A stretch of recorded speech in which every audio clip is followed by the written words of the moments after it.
La Tunisie renforce sa lutte contre le blanchiment d'argent et le financement du terrorisme. Le Conseil du marché financier, CMF, a adopté une stratégie structurée à l'horizon 2026 pour consolider la transparence et la sécurité du marché financier. Cette feuille de route, conforme à la loi organique de 2015, amendée en 2019, et aux exigences du groupe d'action financière, GAFI, concerne plus de 120 intervenants régulés du secteur financier tunisien, toujours exposés aux risques transfrontaliers. La stratégie repose en premier lieu sur le renforcement d'un dispositif d'adhésion effective des intervenants du marché à travers le passage d'une conformité formelle à une approche fondée sur les risques et la bonne gouvernance. À cet effet, le CMF assure le suivi de la mise en œuvre des plans d'action issus des travaux de contrôle, le renforcement du rôle des structures de conformité et de contrôle interne ainsi que l'intensification des actions de sensibilisation et de diffusion d'alertes périodiques relatives aux risques émergents tout en encourageant le recours aux solutions numériques modernes en matière de connaissance du client et de surveillance des opérations.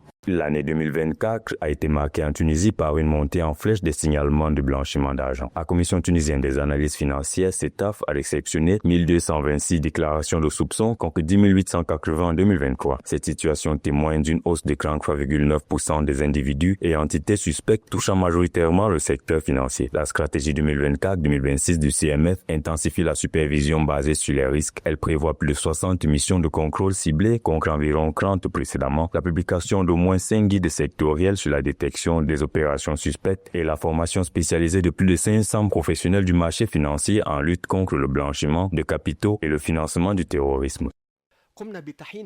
Une nouvelle analyse a été menée en 2025-2026. Cette étude révèle une perspective renouvelée pour les palaces ainsi que des améliorations dans certaines zones. Ces éléments ont servi de base à l'élaboration de l'analyse stratégique pour 2026. Il est important de noter que cette analyse stratégique ne limite pas à un simple document de nature purement planificatrice. Pour être effective, elle doit dégager des perspectives claires, évaluables par une méthode quantitative. Ceci est rendu possible grâce à l'implication de groupes de travail internationaux et non seulement des groupes financiers du Moyen-Orient.